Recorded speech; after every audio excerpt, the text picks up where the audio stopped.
Berpikir dialektis tentang identitas. Identitas adalah masalah inti untuk kebanyakan orang.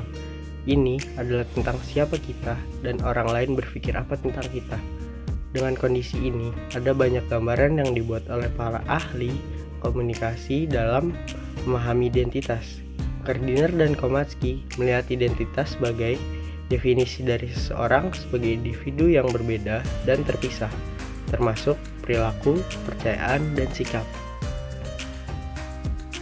Identitas dalam interaksi antar budaya. Dalam pertemuan antar budaya, harapan dan perbedaan tentang identitas, gaya serta karakter membuat situasi berpotensi menimbulkan kegelisahan, kesalahpahaman, bahkan konflik. Dengan hal ini, Imahori dan Chupac memandang identitas kultural sebagai elemen utama dalam komunikasi antar budaya. Identitas dibentuk dalam interaksi komunikasi dengan orang lain. Menurut Hatch, identitas juga dipertahankan dan dimodifikasi melalui interaksi sosial. Identitas juga mulai mempengaruhi interaksi melalui perilaku yang memotivasi. Kompetisi antar budaya terjadi ketika identitas yang diakui sesuai dengan identitas yang diwarisi. Menurut Collier, untuk dapat berkomunikasi secara efektif dan situasi antar budaya, identitas budaya yang diakui seseorang serta gaya komunikasinya harus sesuai dengan identitas dan gaya yang ditampilkan padanya oleh lawan bicara. Selanjutnya ada memperoleh dan mengembangkan identitas. Identitas merupakan produk dari keanggotaan seseorang ketika berada dalam suatu kelompok. Menurut Ting Tumi, manusia memperoleh dan mengembangkan identitas mereka melalui interaksi mereka dalam kelompok budaya mereka. Perkembangan identitas selanjutnya menjadi proses dalam keluarga dan sosialisasi budaya yang dipengaruhi oleh budaya lain dan perkembangan pribadi. Identitas awal kita berasal dari keluarga yang menjadi tempat pertama secara budaya untuk belajar tentang kepercayaan, nilai, serta peran sosial yang tepat. Pendampingan dari anggota keluarga sudah dimulai ketika anak masih muda. Misalnya, cara bersikap atau berperilaku yang pantas atau tidak pantas bagi anak perempuan dan laki-laki merupakan cara penanaman identitas gender. Interaksi dan sopan santun dengan anggota keluarga yang lebih tua merupakan contoh penanaman nilai dan konsep identitas pribadi atau kelompok.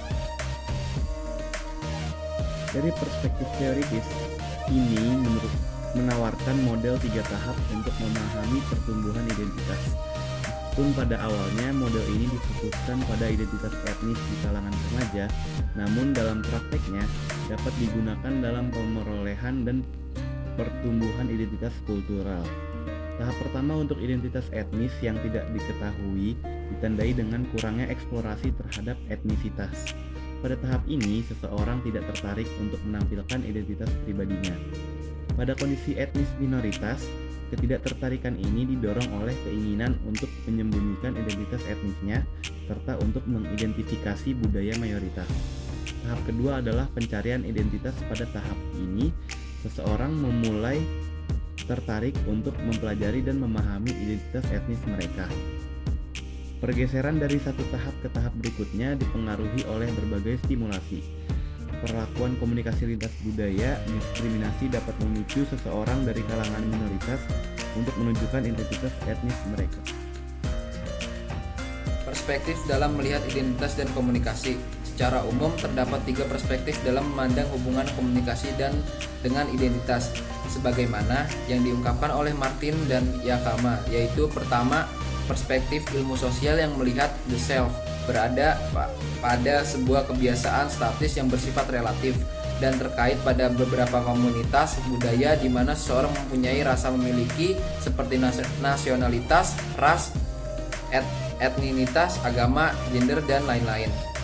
Kedua, perspektif interpretif yang memandang identitas sebagai hal yang dinamis dan menghargai pentingnya suatu peran interaksi dengan orang lain sebagai suatu faktor dalam pengembangan the self.